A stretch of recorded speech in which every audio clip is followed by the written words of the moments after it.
Bismillahir Rahmanir Rahim.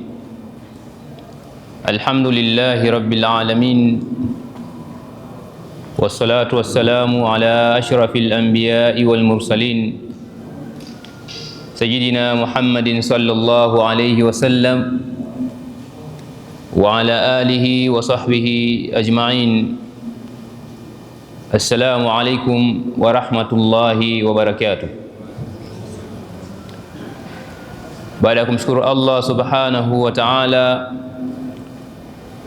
na kumwomba mzidishie sala na salamu Nabii Muhammadin sallallahu alayhi wasallam, watukufu wa Islamu, tunaendelea na darasa yetu ya tafsiri ya surati al-Baqara, na jana tuliangalia aya ya 3 ambayo Allah subhanahu wa ta'ala alituelezea na kutuhabarisha sifa za wacha Mungu, sifa 3, akisema baada a'udhu billahi minash shaitanir rajim, alladhina yu'minuna bil ghaibi wa yuqimuna as-salata wa mimma razaqnahum yunfiqun. Sifa za waumini wacha Mungu, huwa wanaamini ghaibu na wanasimamisha sala na yale tuliyowaruzuku wanatoa. Tukaangazia umuhimu na athari wa hizi sifa 3 katika maisha ya wacha Mungu. Leo tuangalie aya ya 4 ambayo pia ni mwendelezo wa kutaja sifa zingine za wacha Mungu. Allah mtukufu anaendelea kusema, walladhina yu'minuna bima unzila ilayka wama unzila min qablik wa bil akhirati hum yuqinun. Na katika sifa za waumini wacha Mungu ni wale ambao wanaamini yale yaliyoteremshwa kwako na yale yaliyoteremshwa kabla yako, na akhira wao wana hakika nayo. Walladhina, na ni wale ambao yu'minuna bima unzila ilayk, wanayaamini yale yaliyoteremshwa kwako, wama unzila min qablik, na yaliyoteremshwa kabla yako, wa bil akhirati hum yuqinun, na akhira wana yaqini nayo, hawana shaka yoyote juu ya akhira. Sifa 2 zimetajwa katika aya hii. Sifa ya mwanzo, kuamini yaliyoteremshwa, sawa iwe kwa Nabii Muhammadin sallallahu alayhi wasallam au yameteremshwa kabla yake yeye, wao wanayaamini. Na sifa ya pili, imani ya kweli na yaqini isiyo na shaka kuhusiana na siku ya akhira. Tuanze na sifa ya mwanzo, halafu tutaangazia sifa ya pili na tutaendelea aya inayofuata, kwa sababu aya leo haina maelezo mengi ya kuelezea. Allah subhanahu wa ta'ala ameleta mitume na amewapa vitabu, ujumbe ambao unapaswa kufika kwa waliotumiwa au waliotumwa kwa ajili yao. Nabii Muhammad sallallahu alaihi wasallam amepewa Qur'an, lakini kabla yake pia kulikuja vitabu vingine mbalimbali kwa mitume wengine waliotangulia kabla yake. Mu'min hatofautishi katika jumbe hizi. Ujumbe uliotangulia anauamini na ujumbe uliopo anauamini, kwa sababu wote unatoka kwa Allah subhanahu wa ta'ala. Katika aya hii kuna dalili ya kwamba vipo vitabu na yapo maelekezo yaliyokuja kabla Nabii Muhammadin sallallahu alaihi wasallam, lakini katika aya hii hakuna dalili ya kuamini kila maelekezo yaliyokuja kabla Nabii Muhammadin sallallahu alaihi wasallam. Yapo maelekezo yalikuja kabla yake na yapo maelekezo yamegeuzwa katika hayo maelekezo, kwa sababu Qur'ani inaonyesha kwamba wapo watu wamechezea vitabu vya Allah subhanahu wa ta'ala.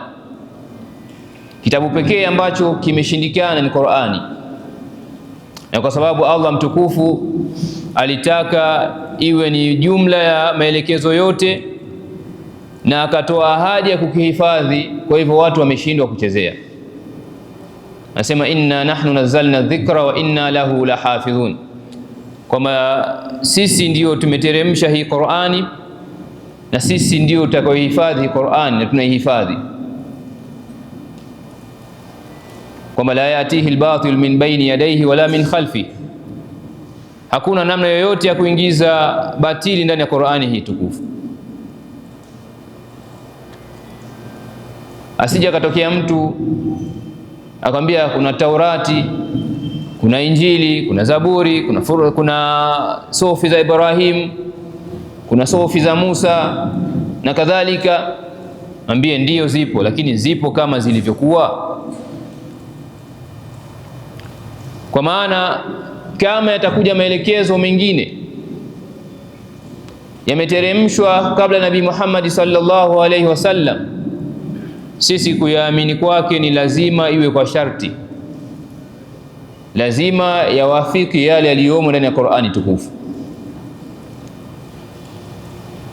Kuna shubha, kuna uzushi ukienezwa kwamba vitabu vyote ni vya Mwenyezi Mungu, kwa hivyo nyinyi Waislamu mna Qur'ani na wengine wana vitabu vyao, yote ni mafundisho ya Mwenyezi Mungu. Hapana, mafundisho ya Mwenyezi Mungu mengine yameshaingiwa, yameshachezewa. Ndio maana kuna utasikia ukitazama wanakuambia kuna watu wana agano jipya na agano la kale. Jipya amelitoa wapi? Na la kale lilikuwa wapi? Tahadhari ambayo nataka kuitoa hapa kwa waumini ni kwamba unaposoma vitabu vya watu wengine lazima uwe una maarifa ya kutosha juu ya Qur'ani, na ndio maana hapa imetangulizwa Qur'ani kabla ya hivyo vitabu vingine. Walladhina yu'minuna bima unzila ilayka wama unzila min qablik, wanaamini yaliyoteremshwa kwako na yaliyoteremshwa kabla yako. Yaliyoteremshwa kabla Nabii Muhammad sallallahu alaihi wasallam unapaswa kuyaingiza hapa kwanza kwake, ili uyape mzani, utazame. Ndiyo ukiyakuta sio, unasema hapana, haya tayari yameshaingia mikono ya watu, sio yale ya Allah subhanahu wa ta'ala. Katika tabia mbaya walionayo watu wengine ni kubadilisha maelekezo ya Allah subhanahu wa ta'ala kwa mujibu wa matamanio yao ya nafsi, na hii Qur'ani imeelezea hivyo. Yuharifuna alkalima an mawadhi'i, wanageuza haya maelezo kutoka katika maeneo yake, maudhui zake zilivyotakiwa kuwa, maeneo yake yalivyotakiwa kuwa. Ndio maana utakuta mafundisho mengine yanahalalisha pombe, mengine yanahalalisha kula baadhi ya nyama ambazo kwetu ni haramu na watu wanaishi nayo. Sema hii mimi si katika imani yangu. Kwa muumini kwanza aishike Qur'an kabla ya kutawasa kwenda katika vitabu vingine na kufungua milango mingine, uwe na uelewa mzuri wa Qur'ani tukufu. Bila ya hivyo unaweza kusoma vitabu vikakupotosha, kwa sababu ndiyo Allah subhanahu wa ta'ala ameleta maelekezo kabla Nabii Muhammad sallallahu alaihi wasallam, na katika wajibu wetu ni kuamini, lakini sio kila maelekezo yaliyo katika vitabu vingine yanaendana na maelekezo ya Qur'an. Lakini kuna athari gani ya kuamini mafundisho ya Allah subhanahu wa ta'ala? Kama tutaamini mafundisho ya Allah subhanahu wa ta'ala, yale yaliyopo kwa Nabii Muhammadin sallallahu alaihi wasallam na yaliyopo kabla yake, kuna mambo lazima yatadhihiri katika maisha yetu, na jambo kubwa ambalo tutalitaja hapa ni kuifuata sheria ya Allah subhanahu wa ta'ala. Haya mafundisho kuyaamini kwake ni kuyafuata, kuyaweka katika maisha. Qur'an imejaa habari zote, imekuelekeza kila kitu kinachohusiana maisha yako haya na maisha ya baadaye. Kwa hivyo kama utaamini Qur'ani kweli kweli, ina maana utaonekana katika maisha yako unaifuata ile Qur'ani. Mama Aisha radhiallahu ta'ala anha, siku moja anaulizwa kuhusiana na tabia ya Nabii Muhammad sallallahu alaihi wasallam, anasema kana khuluquhu Qur'anan, kwamba ilikuwa tabia na Nabii Muhammad sallama ni Qur'ani, yani Qur'anun yamshi ala al-ard, yeye ni Qur'ani inayotembea ardhini. Kwa hiyo maana ya imani hapa si kutamka kwa ulimi kwamba Qur'ani ni ya Allah na kukiri moyoni tu peke yake ionekane Qur'an. Wewe muumini ukionekana tuione Qur'ani ile pale inatembea, tukuone katika halali, tusikuone katika haramu,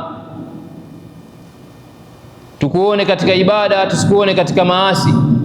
Tunasema huyu anaiamini Qur'ani iliyoteremshwa kwa Nabii Muhammad sallallahu alaihi wasallam na anaamini mafundisho ya kabla yake, kwa sababu mafundisho yote ukiyatazama yamekuja kuelekea katika khairi ambayo Allah subhanahu wa ta'ala anataka kwetu.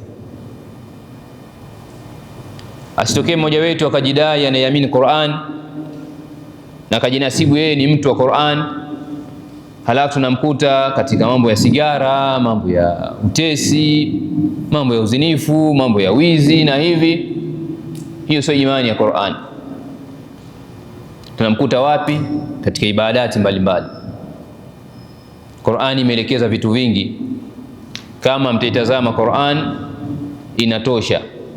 Allah mtukufu anasema inna hadha alqur'ana yahdi lillati hiya aqwa, hakika hii Qur'an yahdi, inaongoza lillati hiya aqwa, kwa yale mambo ambayo ni first, yani ni VIP, ni daraja la mwanzo kwa ubora. Ukitaka kupima mambo yale ambayo unasema hili ni jambo namba moja, basi Qur'ani ndio imeelekeza huko. Mafundisho yake ni aqwam, ukiyafuata huwezi kuyalinganisha na mafundisho mengine, ni bora zaidi katika kuyapima. Yani wewe chukua mafundisho ya watu, chukua maelekezo ya wataalamu, halafu yaweke hapa maelekezo ya Qur'an, utakuta Qur'an aqwam, ipo juu. Kwa hiyo huna haja wewe ya kupata tabu, huna haja ya kuishi maisha ya hovyo, maisha ya uasi, maadamu unaiamini Qur'an. Kwa hivyo utawaona katika maisha yao ni Qur'ani tupu, kuvaa, kulala, kutembea, kila kitu, kuoa, kuacha, kuzika, kuishi na watu, biashara, Qur'ani, kwa sababu ndio wanaiamini, ndio mwongozo wao. Kwa hivyo athari ya kuamini Qur'ani kama kitabu cha Allah kilichoteremshwa kwa Nabii Muhammad sallallahu alaihi wasallam ni kuiweka katika maisha yetu, ni kuonekana tunaishi kwa mujibu wa Qur'ani inavyotaka. Lakini je, hii inamaanisha tuache sunna? Hapana, haimaanishi tuache sunna za Nabii Muhammad sallallahu alaihi wasallam, kwa sababu Qur'ani yenyewe inatuelekeza zipo sunna.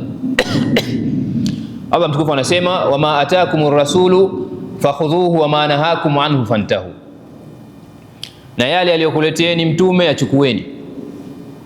Kwa hiyo katika kuiamini Qur'ani ni pamoja na kuifuata sunna Nabii Muhammad sallallahu alaihi wasallam. Hivi ni vitu vinaenda hivi pamoja, huwezi kutenganisha Qur'ani na sunna.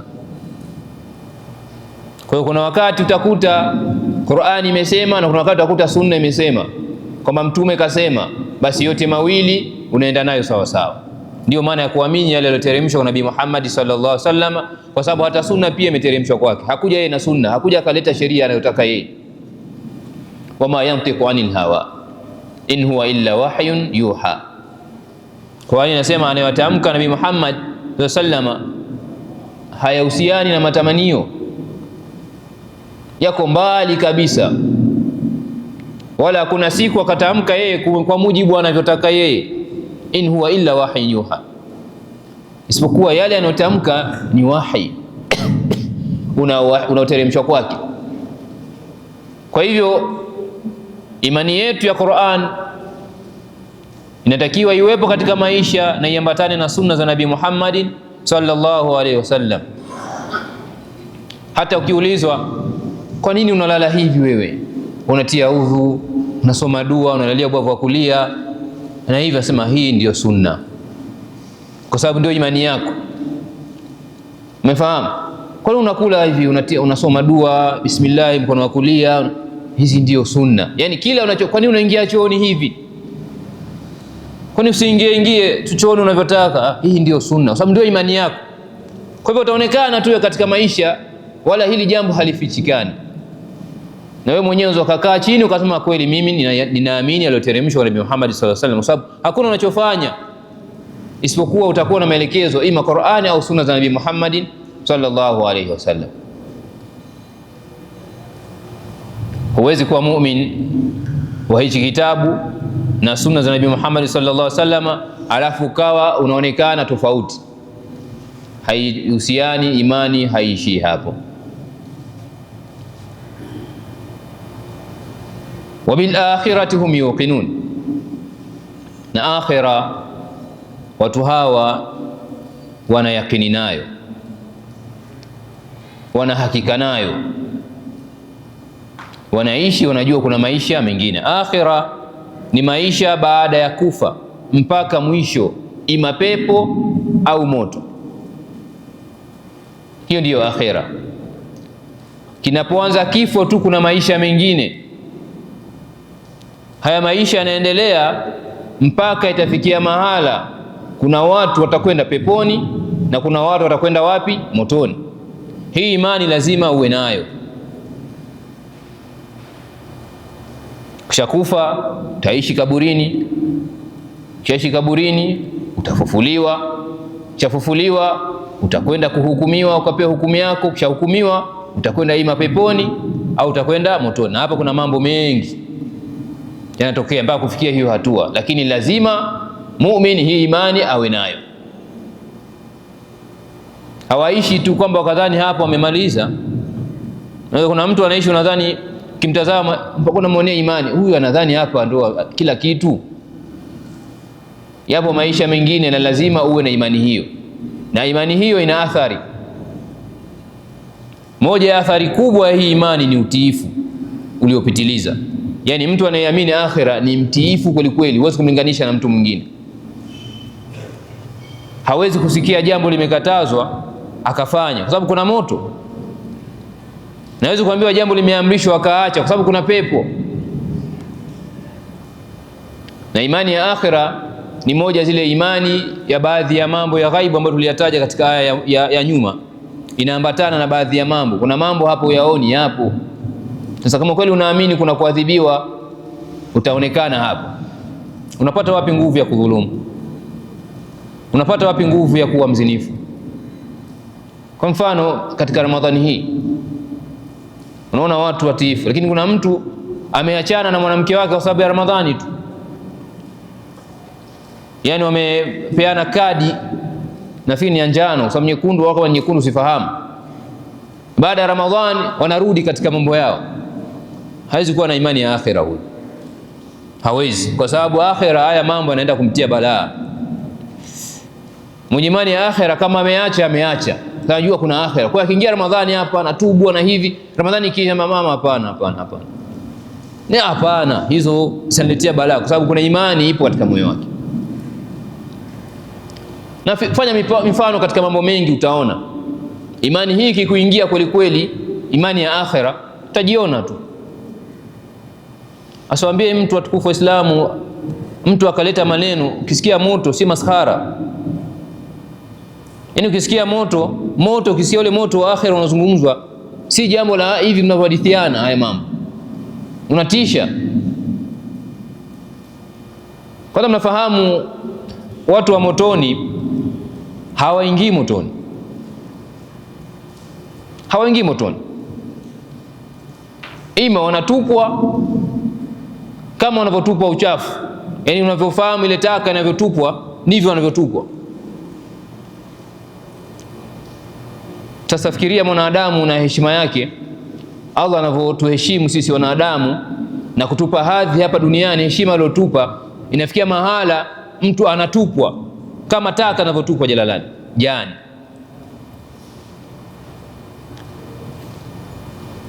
Watu watapata dhiki, watake kula chakula wanachopewa.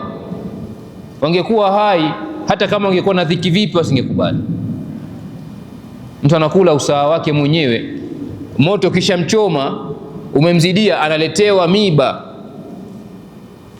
ambayo Allah akasema inna ladaina ankalan wa jahiman wa ta'aman dha ghussatin wa adhaban alima. Kuna adhabu na kuna moto, alafu na chakula dha ghuswa, kinachokwama hakiendi. Unakula kifika hapa kinakwama, nje hakitoki, chini hakiendi. Kende chini kuna maji ya kunywa, hamima sukuma wanakotanyeshwa maji hamima alochemka mno, tashwi wujuh, maji ambayo ukiweka hapa yanaunguza sura, yani tashwi, yanabanika kama vile mshikaki. Yani ule joto ya maji yana uwezo wa kubanika sura ikaungua. Haya maji ndio ya kunywa kupeleka kile chakula. Sehemu nyingine ile anasema laisa lahum ta'amun illa min dhari', chakula cha miba ambayo akila mnyama anapata maradhi, ndio anakula mtu apeleke katika mwili wake. La yusminu wala yughni min ju', hakinenepeshi wala hakimalizi njaa. Na aya zingine, hao malaika wake sio wakarimu. Alaiha malaikatun ghilazun shidadun la ya'suna Allaha ma amarahum wa yaf'aluna ma yumarun.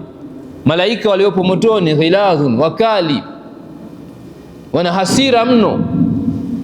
Wakitazama wanaonekana hawa wana hasira na mimi. Shidadun, wenye nguvu kweli kweli. Halafu la ya'suna Allaha ma amarahum, hawana tabia ya kumwasi Allah alichoamrisha. Washaambiwa tia motoni na kutia motoni. Wa yafaluna ma yumarun, wanafanya wanachoamrishwa tu. Sasa wewe tazama mfano huo mdogo, si wote wa moto. Huo ni mfano mdogo, na bado kuna aina tofauti tofauti. Wapo watu kwa unafiki watatiwa fi darkil asfal, watatiwa kule uvunguni. Sisi tulipokuwa wadogo tulikuwa tuna kitu kinaitwa mjabos.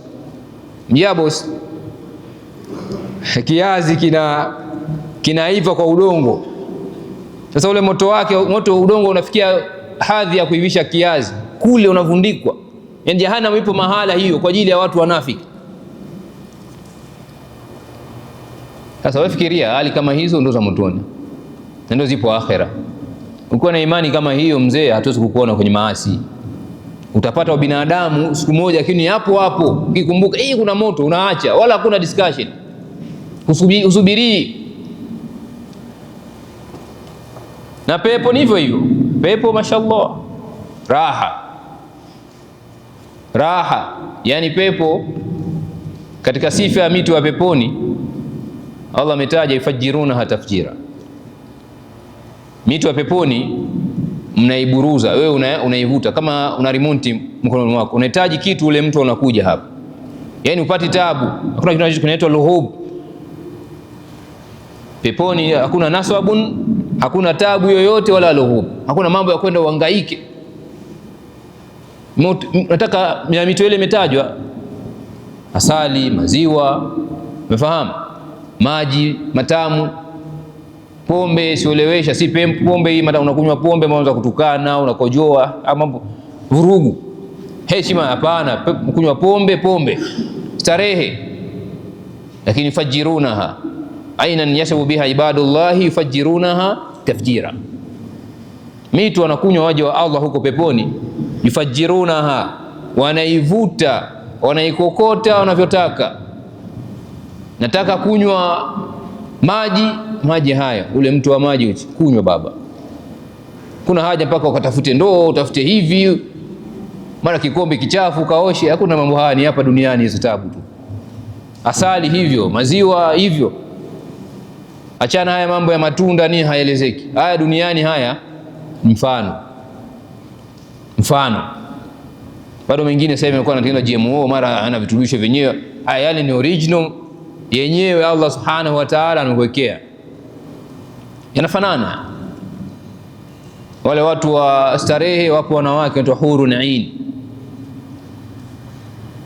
Hurun ain, wanawake wanaitwa hurun, macho yao mnafahamu yalivyokuwa duara zuri, yanaitwa hurun ain.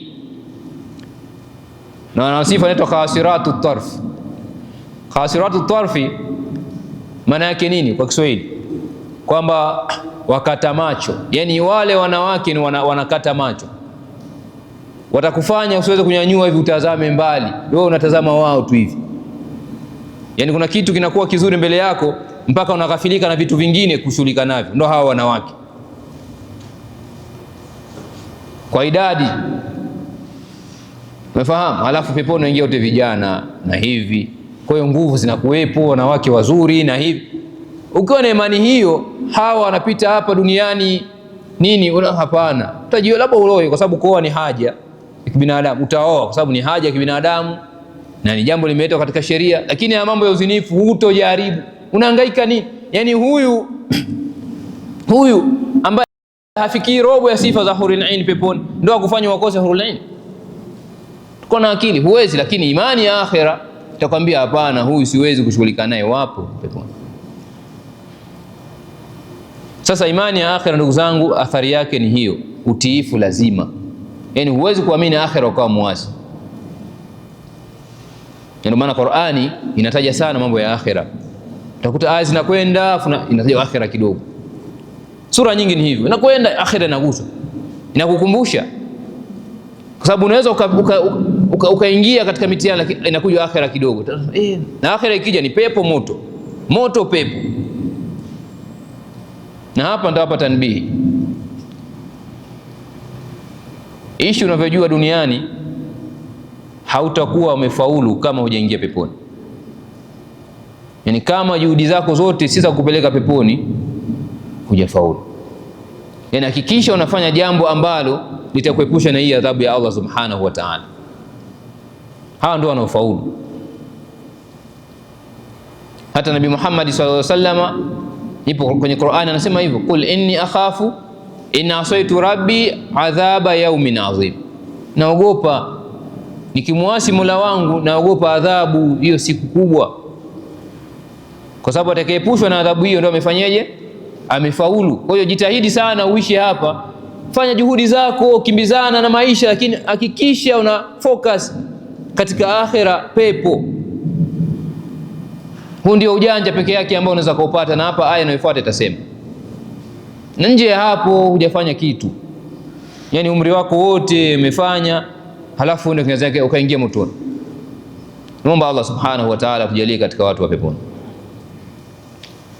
Kwa hivyo sifa ya waumini ni hiyo, yu'minuna bima unzila ilaika, wanaamini kilichoteremshwa kwako, wa ma unzila min qablik, na kilichoteremshwa kabla yako. Tumesema athari ya hii iman, lakini pia akhira wana hakika nayo.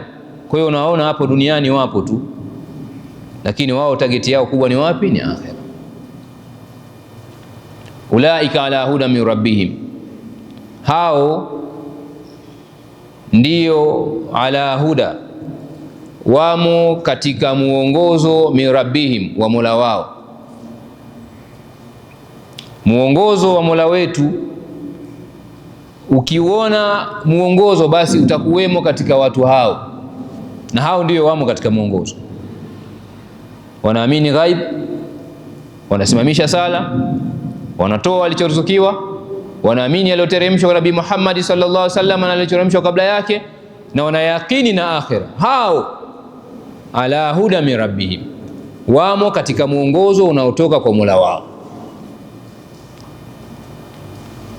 Nje ya hapo, ukiwa kinyume na hao, umetoka katika mwongozo.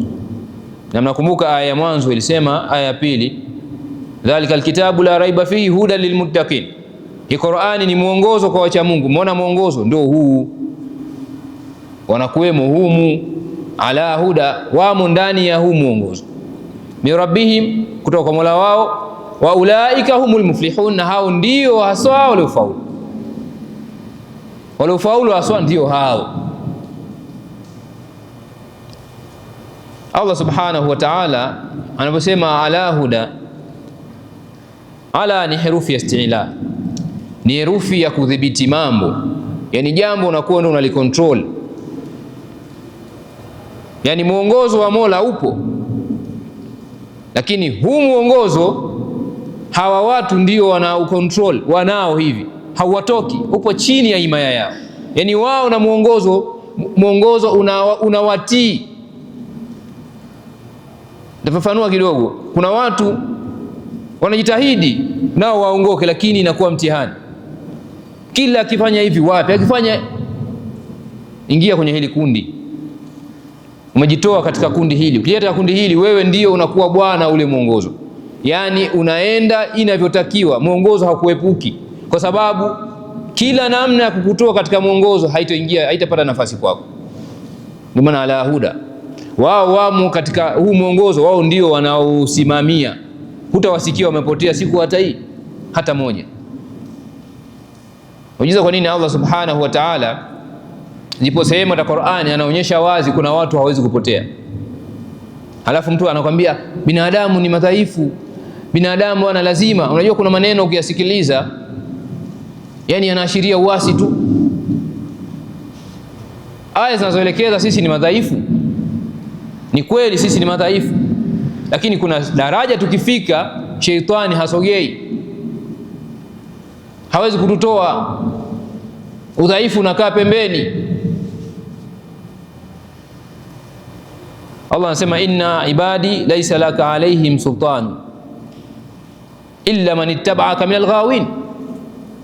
Ambia sheitani, sikiliza, waja wangu mimi hauna nguvu juu yao, ila wale kufuata, wale wapotovu. Watakamua kukufuata, wapeleke unavyotaka, lakini waja wangu hautakuwa na sultani. Asikudanganye mtu kwamba lazima mtu upotee. Hizo ni fikra za Ibilisi pia, kukutoa katika taa.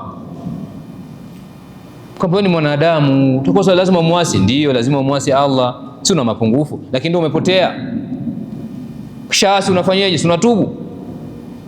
Umefahamu? Wenzetu walio katika mwongozo wa kiasi wanatubu, kwa sababu wanabaki hapa kwenye hii njia, kwa sababu wao ndio wamepewa milki ya kukontroli huu mwongozo.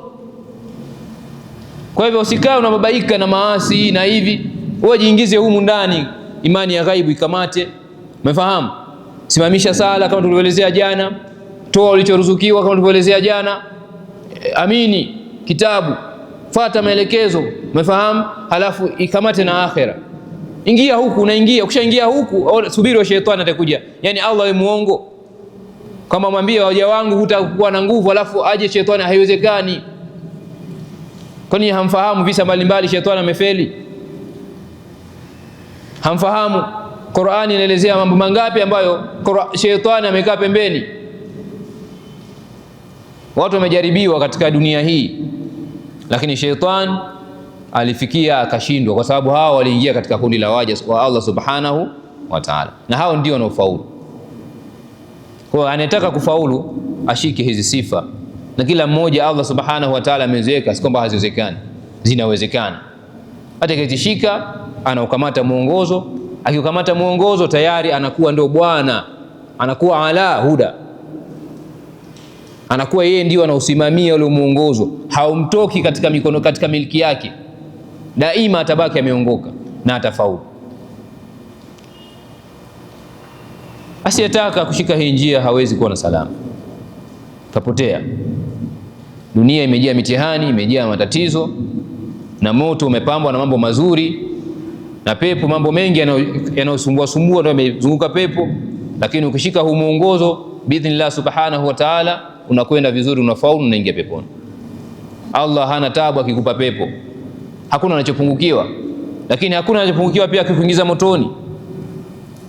Wewe kamata mwongozo wake tu, kamata mwongozo wa Allah subhanahu wa ta'ala, mambo ni mazuri. Kwa hivyo Qur'ani tukufu katika mwanzo wa sura hii ya Bakara imetutajia sifa 5 za wacha Mungu waumini, ambazo sifa hizi zinawapeleka katika mwongozo waliotajwa katika aya ya mwanzo. Na katika sura al-Fatiha tulitaja hii miongozo jinsi inavyokuwa: hidayatul bayani, hidayatul iswal, hidayatul tawfiq bil amal wat taqwa.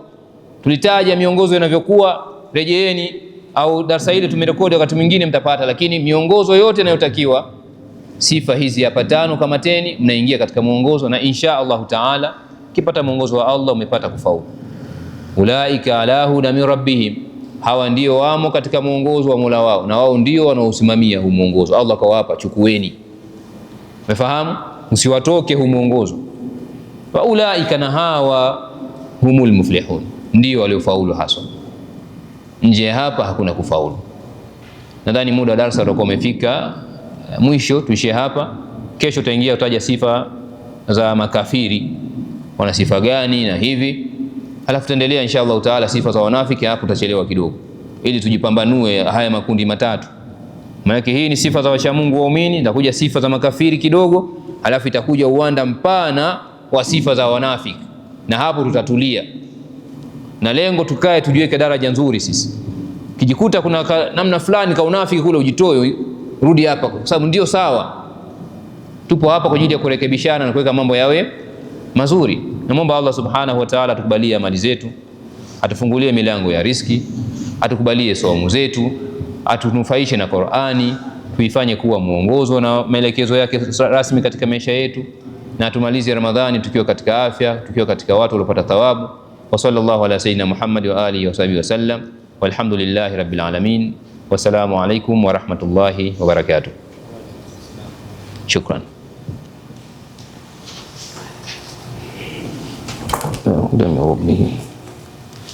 Shukran.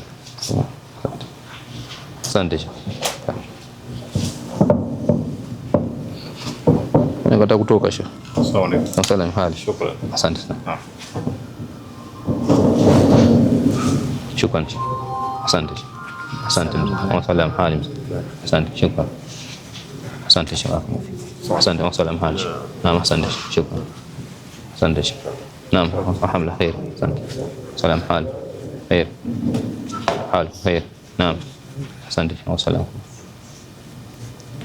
Naam. Hali. Assalamu alaykum.